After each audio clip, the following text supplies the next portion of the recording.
चलिए ठीक है साहब, आज हम लोग स्टार्ट करेंगे मैन्युफैक्चरिंग प्रोसेसेस का यूनिट 7 यानी लेक्चर नंबर 16। और आज के लेक्चर में हम लोग कवर करेंगे फोर्जिंग लॉसेस क्या होता है और फोर्जिंग डिफेक्ट को भी कोशिश करेंगे इस लेक्चर में कंप्लीट करने का। अगर नहीं हो पाया तो I will continue in next lecture. ठीक है, फोर्जिंग लॉस क्या होता है? देखिए, जब भी हम लोग फोर्जिंग प्रोसेस कर रहे होते हैं, फोर्जिंग प्रोसेसेस में क्या है, हम लोग सबसे पहले तो आप लोहा को कटिंग करते हैं, उसके बाद आप उसको गर्म करते हैं, है ना, उसके बाद आप उस पर पावर लगा के उसके शेप एंड साइज को चेंज करते हैं, उसके बाद आप लोग मशीनिंग करते हैं। बहुत सारे प्रोसेसेस होते हैं फोर्जिंग के, है ना। तो उस प्रोसेसेस में क्या होता है, बहुत सारे फोर्जिंग लॉसेस भी होते हैं जिसको हम लोग बिल्कुल भी अवॉइड नहीं कर सकते। तो उसी के बारे में हम लोग पढ़ेंगे कि कौन कौन से फोर्जिंग लॉसेस होते हैं और वो फोर्जिंग लॉसेस क्या होते हैं। ठीक है, वो जानना बहुत जरूरी है। देखिए, फोर्जिंग लॉसेस क्या है? It is defined as the loss of metal material that occurs during the forging process, है ना। जो भी मेटल का लॉस हो रहा है ड्यूरिंग द फोर्जिंग ऑपरेशन, किस तरीके से लॉस होगा, चाहे हम उसको हीटिंग करेंगे, शेपिंग करेंगे, हैंडलिंग करने में, फिनिशिंग करने में कुछ ना कुछ मेटल आपका लॉस होता है ना। इसी को हम लोग बोलते हैं फोर्जिंग लॉस। तो उसके कुछ टेक्निकल नाम है, जैसे 5 फोर्जिंग लॉसेस को हमने एक्सप्लेन किया है। पहला है स्केल लॉस, दूसरा फ्लैश लॉस, तीसरा शियर लॉस, चौथा टोंग होल्ड लॉस और पांचवा मशीनिंग लॉस। ठीक है साहब, एक एक लॉस को हम लोग समझेंगे। सबसे पहले स्केल लॉस। देखिए, पहले आप समझ लीजिए, है ना। आप लोग हमेशा थ्योरी लिखने के लिए बेचैन रहते हैं। अगर आप समझ जाइएगा तो थ्योरी लिखना बहुत आसान हो जाएगा।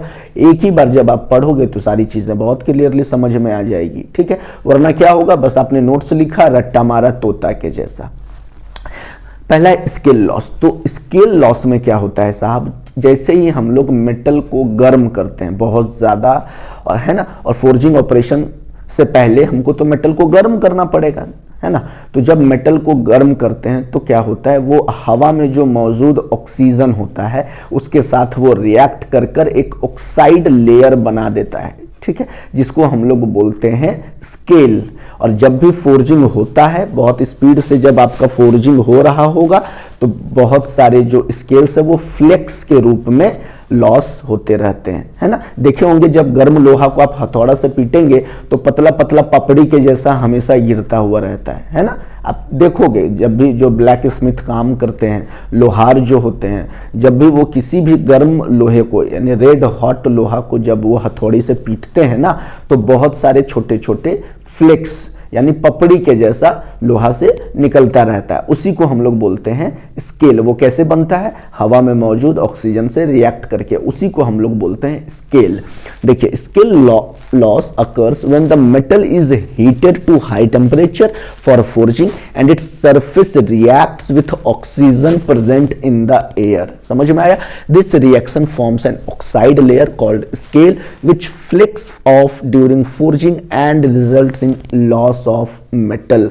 समझ में आ गया होगा? जो हमने बताया उसी को अंग्रेजी में 3 लाइन लिख दिए हैं साहब। This is called scale loss. Next आइए फ्लैश लॉस।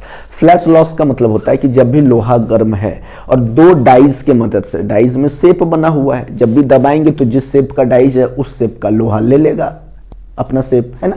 तो जब भी 2 डाइज को बीच में लोहा रखा हुआ है, मान लीजिए ये, और ये एक फिक्स्ड डाई है और ये एक मूवेबल डाइज है, जब ये रैम के मदद से इस डाइज इस वर्कपीस के ऊपर में फोर्स लगाएगा तो क्या होगा, ये धीरे धीरे दबेगा और जब आपका दोनों डाइस क्लोज हो जाएगा तो बहुत सारा जो लोहा होता है वो डाइस के बाहर भी निकल जाता है।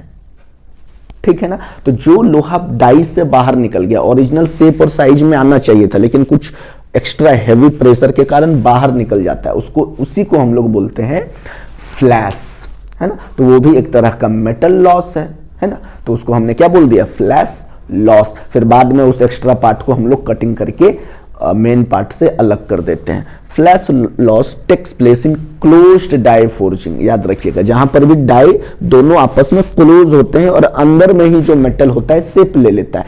किसका शेप लेगा, जिस शेप का डाइस बना होगा। When excess metal flows out between the upper and lower dies, ठीक है, this extra metal known as flash is removed by trimming and is considered a major forging loss. trimming का मतलब cutting करना है, बाद में कटिंग करके उसको निकाल लेते हैं और इसको मेजर forging loss में कंसिडर किया जाता है। समझ में आ गया फ्लैश लॉस।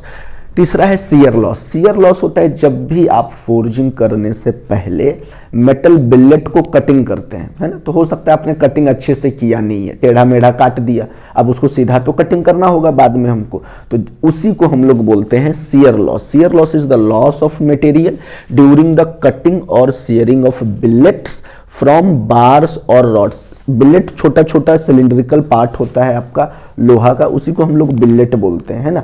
जो फोर्जिंग करने के लिए जो फाइनल आपका जो शेप चाहिए वो उसको हमने बोला बिलेट, और बिलेट को ही गर्म करते हैं तो हॉट बिलेट, ठंडा है तो कोल्ड बिलेट, बताए थे आपको ये सारी चीजें।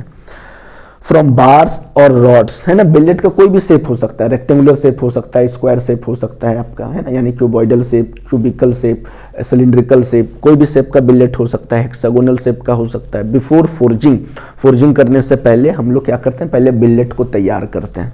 कहाँ से तैयार करते हैं, बड़े बड़े रॉड्स, लंबे लंबे बार से तैयार करते हैं, है ना। और अगर अच्छे से उसकी कटिंग नहीं करेंगे तो हमारा क्या होगा, बाद में तो फिर हमको कटिंग करना पड़ जाएगा, तो वो एक तरह का लॉस काउंट होता है। So it occurs due to improper और inaccurate cutting of the billets, इसी को बोलेंगे शियर लॉस। नेक्स्ट है ये टोंग होल्ड लॉस। देखिए जो भी लोहा गर्म है ना, जिसके ऊपर आप फोर्जिंग कर रहे हैं, तो उसको कभी कभी क्या होता है, जो मशीनिस्ट होता है ना, जो काम कर रहा होता है, जो स्किल्ड वर्कर होते हैं, वो टोंग की मदद से, ये मान लीजिए वर्कपीस और इसको हम टोंग, ये टोंग है, इस टोंग से पकड़ेंगे, बार बार कभी इस तरह करेंगे, कभी इस तरह करेंगे, कभी इस तरह करेंगे, और ऊपर से रिपीटेड जो है हैमर ब्लोस चल रहा होगा, इसको शेप देने के लिए टोंग से पकड़कर, क्योंकि लोहा तो काफी गर्म है और उसको तो ऐसे आप हाथ से पकड़ोगे नहीं, टोंग से ही पकड़ोगे। तो जब टोंग से पकड़ते हैं तो टोंग का जो निशान है वो बिलेट पर पड़ जाता है, वो आपका वर्कपीस के ऊपर में पड़ जाता है, जिसे बाद में हमको रिमूव करना होता है ना। देखिए टोंग होल्ड लॉस क्या होता है, tong hold loss occurs because extra material is provided on the workpiece. हमेशा हम लोग फोर्जिंग करने से पहले extra thickness of material provide करते हैं, क्योंकि उन्हें पता होता है कि बाद में इसको हमको फिनिशिंग करके, मशीनिंग करके, कटिंग करके बाहर निकालना पड़ेगा, है ना। तो इसलिए हम लोग पहले से कुछ एक्स्ट्रा मटेरियल प्रोवाइड करते हैं on the workpiece to grip it securely, ताकि वो आसानी से हम लोग टोंग से इसको पकड़ सकें वर्कपीस को with tongs during forging. So this additional portion is later cut off. तो बाद में जो एडिशनल पोर्शन हमने ऐड किया था उसको क्या करते हैं, काट कर बाहर निकालना पड़ता है, और वो भी एक तरह का वेस्ट कहलाता है, that is called forging loss. Which type of forging loss, tong hold forging loss.